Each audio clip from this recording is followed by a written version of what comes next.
Hai kawan-kawanku semua, kembali lagi berjumpa bersama saya di channelnya Royla IA. Jadi hari ini kita akan melanjutkan novel yang sebelumnya ya. Tapi sebelum itu, like dan subscribe video ini terlebih dahulu, biar saya semakin semangat lagi buat konten tiap hari. Oke, gak usah banyak basa-basi lagi, mari kita lanjutkan novelnya. Selamat menonton. Bab 5 dan 6. Akhirnya wisuda. Pernikahan bukanlah sesuatu yang Rafli inginkan saat ini, wanita juga bukan prioritas utamanya. Fokus Rafli sekarang hanyalah tentang pekerjaan, dan pekerjaan. Ada sebuah mega proyek yang sedang dia tangani dan perkiraan selesai 2 tahun lagi. Proyek tersebut bukan sembarang proyek, melainkan mimpinya selama ini. Sebelum proyek itu selesai, Rafli tidak akan menikah. Namun sang mama dan seluruh keluarganya selalu menuntut dia untuk segera menikah. Keadaan neneknya yang telah renta selalu dijadikan sebagai alasan. Sebelum nenek meninggal, nenek ingin sekali melihatmu menikah. Kalimat ini adalah kalimat andalan seluruh keluarganya untuk mengancam. Demi mengulur perjodohan, Rafli menyebar rumor bahwa dia telah memiliki kekasih. Seorang mahasiswi. Tapi ternyata rumor tersebut tidak mampu menghentikan pergerakan sang mama. Mama Indah tetap bersikukuh untuk memperkenalkannya dengan calon istri pilihan beliau. Dan di luar rencana Rafli, tiba-tiba Christine memeluk setelah skripsinya diak. Bertepatan pula dengan Mama Indah yang datang dan sumpah yang Christine ucapkan. Rafli tak punya cara lain, sampai akhirnya dia memutuskan untuk menjadikan gadis barbar ini sebagai kekasihnya. Lagi pula jika Christine kekasihnya, Rafli yakin seluruh keluarganya tidak akan setuju. Kelak Rafli bisa kembali berkilah untuk menolak perjodohan tersebut. Wanita pilihanku saja kalian tolak, jadi jangan paksa aku untuk menikah. Jawaban seperti ini sudah Rafli siapkan sejak sekarang. Karena bagaimanapun Rafli cukup tahu bahwa kriteria menantu idaman sang mama adalah wanita yang lemah lembut, anggun dan manis. Dan semua kriteria itu tidak ada pada Christine. Apa? Kekasih sungguhan. Bapak jangan bercanda, jangan merenggut masa depanku. Balas Christine, belum apa-apa dia menyilangkan kedua tangannya di depan dada, melindungi diri dari serangan mesifem pria tua ini. Mamaku sudah tahu bahwa kita adalah pasangan kekasih, jadi mau bagaimana lagi, balas Christine dengan entengnya, dia bahkan kembali duduk di kursi kebesarannya. Membiarkan Christine tetap berdiri di samping. Rasanya Christine ingin sekali memukul kepala pria ini, bagaimana bisa tiba-tiba status mereka berubah jadi pacaran. Tidak, hal seperti ini tidak bisa terjadi. Otak Christine yang cerdas mulai berpikir bagaimana caranya terlepas dari situasi yang aneh ini, sampai sebuah cara akhirnya muncul di dalam benaknya. Baiklah, aku setuju kita pacaran, ucap Christine. Rafli sendiri sampai terkejut ketika mendengar jawaban mahasiswinya ini. Padahal dia pikir Christine akan terus berontak dalam kurun waktu yang cukup lama. Namun ternyata Christine dengan mudah menuruti keinginannya tersebut. Tapi Rafli mendadak dibuat makin terkejut ketika mendengar Christine kembali bicara. Tapi sekarang juga aku ingin kita putus, timpal Christine kemudian, lalu tersenyum miring. Merasa puas setelah dia mengucapkan kalimat tersebut. Seolah dia sedang memutus semua hubungan di antara mereka berdua. Seumur hidupnya Christine tidak akan pernah lagi terhubung dengan pria menyebalkan ini. Dan mendengar kata putus tersebut, membuat kepala Rafli rasanya ingin pecah. Christine selalu saja berhasil menemukan cara untuk membantahnya.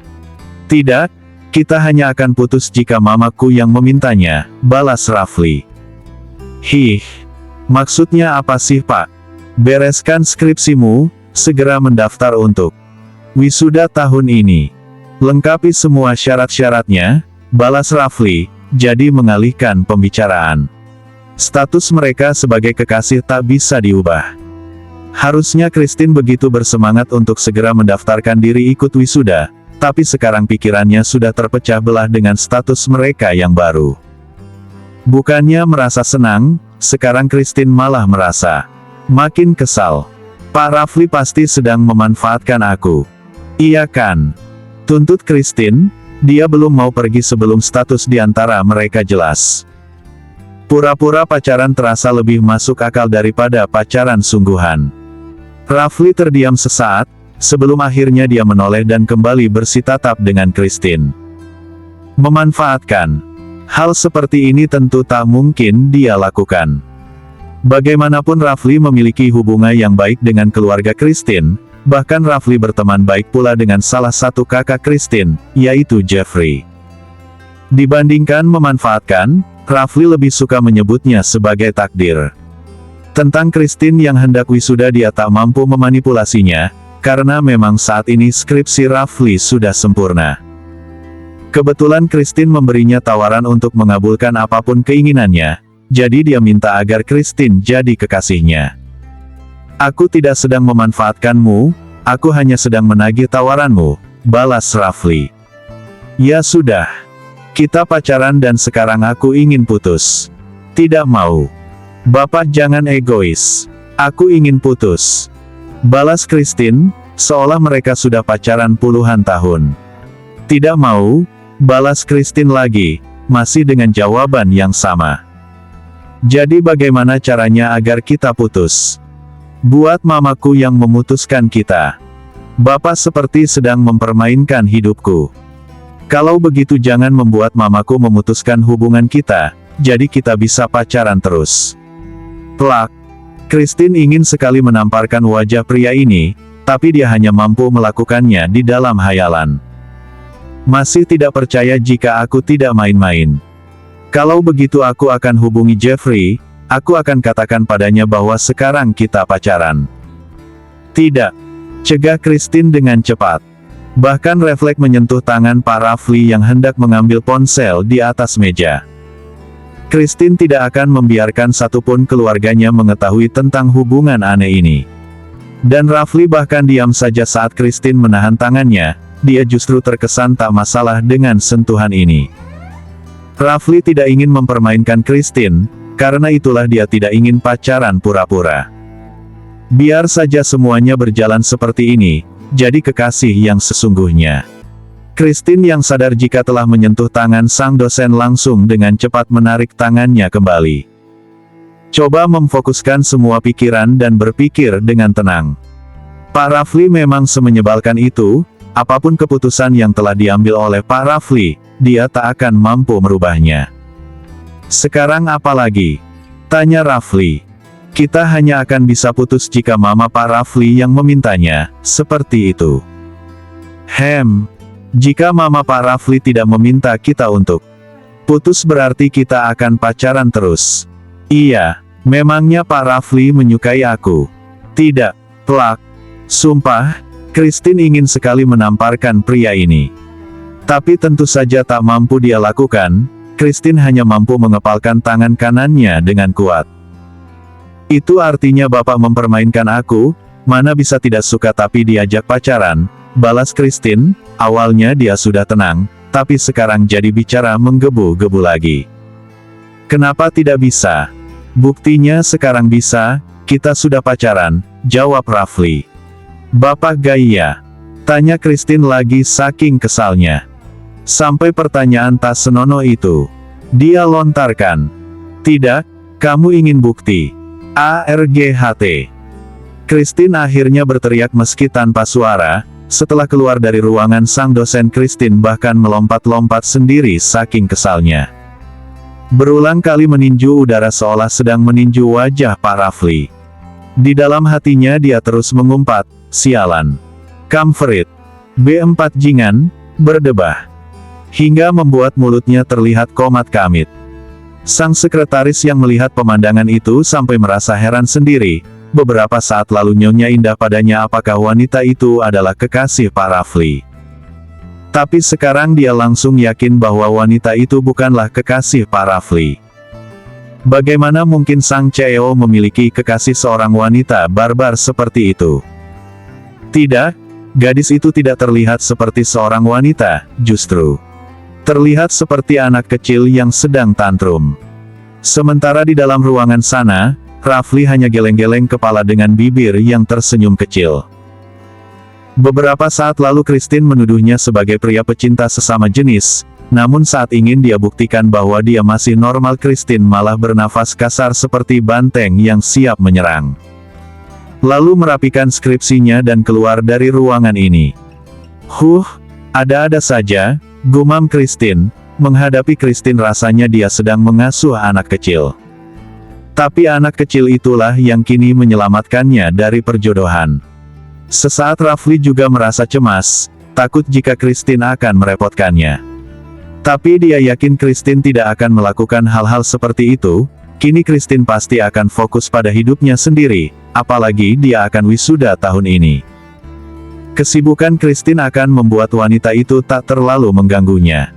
Meninggalkan perusahaan Central Asia Group, Christine langsung menuju ke kampusnya. Melengkapi beberapa persyaratan wisuda dan mendaftar secara online. 3 hari sebelum pendaftaran terakhir akhirnya dia sampai di titik ini. Sungguh, Christine benar-benar sangat bersyukur. Dia sampai melewatkan jam makan siang untuk mengurus ini dan itu. Jam 3 sore Christine duduk di kursi tunggu fakultas dan menghubungi sang Momi melalui sambungan telepon.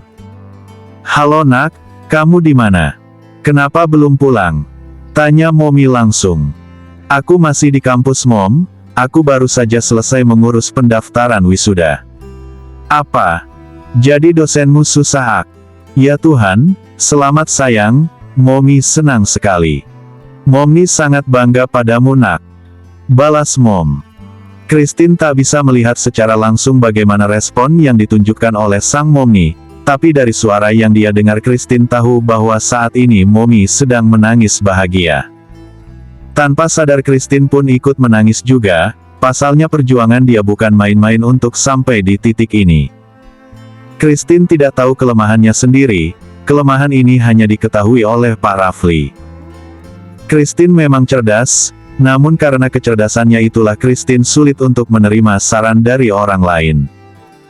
Hal itu yang membuat komunikasinya dengan Pak Rafli selama ini susah untuk terjalin.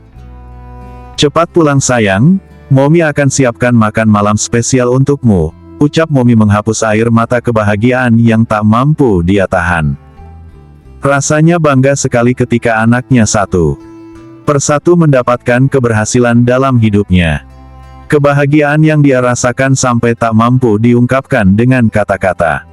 "Iya Mom, sebelum jam 6 sore ku pastikan sudah pulang. Sekarang masih ada beberapa hal yang harus aku urus." "Iya sayang, hati-hati saat mengemudi mobil ya." "Siap Mom," balas Christine patuh. Beberapa hari ini Christine memang selalu membawa mobilnya sendiri. Sang Momi yang merasa cemas selalu memintanya untuk berhati-hati. Karena biasanya Christine memang tidak pernah mengemudi sendiri seperti ini, Christine selalu didampingi oleh pengawal yang telah disiapkan oleh kedua orang tuanya. Memiliki ayah yang posesif membuatnya tak pernah bisa memiliki teman dekat pria, namun sekarang secara mendadak dia telah jadi kekasih sang dosen. Tiap kali ingat hal itu Christine kesal sekali, tapi sekarang Christine tidak ingin membuat dirinya sendiri jadi stres. Kini tujuannya hanyalah satu. Menemui Laura dan Ranti lalu meminta kedua wanita itu untuk mencium pantatnya. Sungguh, Christine bukanlah seseorang yang pemaaf. Ketika dia diprovokasi seperti ini maka Christine akan membuat perhitungan. Christine segera menghubungi Laura saat itu juga. "Kamu di mana? Aku ingin bertemu," tanya Christine, sengaja bicara dengan suara yang lesu. Di ujung sana Laura dan Ranti sedang bersama, langsung tertawa ketika mendengar suara Christine begitu lirih. Mereka berdua bisa memastikan bahwa Christine tidak akan ikut wisuda tahun ini. Pak Rafli pasti sudah menegaskan bahwa Christine hanya bisa wisuda tahun depan. Chris, kebetulan kamu telepon. Aku dan anak-anak sedang berkumpul di kantin perpustakaan. Kami sedang membahas konsep untuk foto bersama. Datanglah ke sini," balas Laura, lalu cekikikan berdua dengan Ranti, sudah tidak tahan untuk mempermalukan nona muda sombong itu. "Baiklah, aku akan datang ke sana," jawab Christine. Dia tahu bahwa Laura dan Ranti menertawakan. Tapi Christine tetap bersandiwara seolah dia tengah bersedih. Aku tunggu, balas Laura dengan antusias. 10 menit kemudian, Christine telah tiba di kantin perpustakaan. Kedatangan membuat teman-teman yang lain merasa tidak enak hati. Karena di antara mereka semua Christine adalah mahasiswi satu-satunya yang tidak wisuda tahun ini. Maaf Christine, kami tidak bisa menunggumu lagi. Jadi besok kami akan membuat foto bersama, ucap Laura, mulai menyudutkan saingannya. Tidak perlu meminta maaf Laura, karena aku akan ikut foto bersama kalian semua, jawab Christine. Iya tidak apa-apa, ikut saja, lagi pula ini hanya foto kenang-kenangan, balas teman yang lain. Sini Christine, duduk di dekatku, panggil salah satu teman. Mana bisa Christine ikut, dia kan tidak wisuda, celetuk Ranti. Kata siapa aku tidak wisuda? Hari ini Pak Rafli skripsiku. Aku juga sudah mendaftar untuk ikut wisuda tahun ini, jelas Christine, lalu tersenyum miring. Benarkah Chris? Iya. Akhirnya, kita semua akan wisuda bersama-sama. Antusias yang lain, Christine sebenarnya juga memiliki banyak teman. Dia akan baik pada orang-orang yang bersikap baik padanya, akan membalas licik juga jika menghadapi orang seperti Laura dan Ranti. Dalam sekejap Christine jadi pusat perhatian di sana, karena semua orang mengucapkan selamat untuknya, termasuk Arhan si mahasiswa cupu. Sementara Laura dan Ranti mendadak merasa tersingkir, apalagi saat ingat tentang taruhan mereka. Jika Christine wisuda maka Laura dan Ranti akan mencium pantatnya. Belum apa-apa Laura dan Ranti sudah merasa mual. Dan saat itu juga Christine langsung menghadap kedua wanita ini. Hari ini aku sedang senang, jadi kalian tidak perlu pantatku, bisik Christine, meledek. Tapi seperti itu saja sudah berhasil membuat Laura dan Ranti merasa kesal. Di acara foto bersama nanti pasti Christine yang lagi-lagi akan jadi pusat perhatian, sementara mereka berada di barisan belakang. Hih, kesal Laura, ingin sekali mencakar wajah Christine. Tapi dia hanya mampu menghayal tentang hal itu. Pertemuan mereka berjalan dengan baik. Selesai dengan teman-temannya, kini tugas Christine hanya satu, membalas semua sikap semena-mena sang dosen. Saat ini waktu menunjukkan hampir jam 5 sore, sebelum pulang Christine mengirim pesan pada Pak Rafli. Kekasihku, aku ingin pulang tapi mendadak malas mengemudi. Jemput sekarang, aku tunggu di perpustakaan kampus.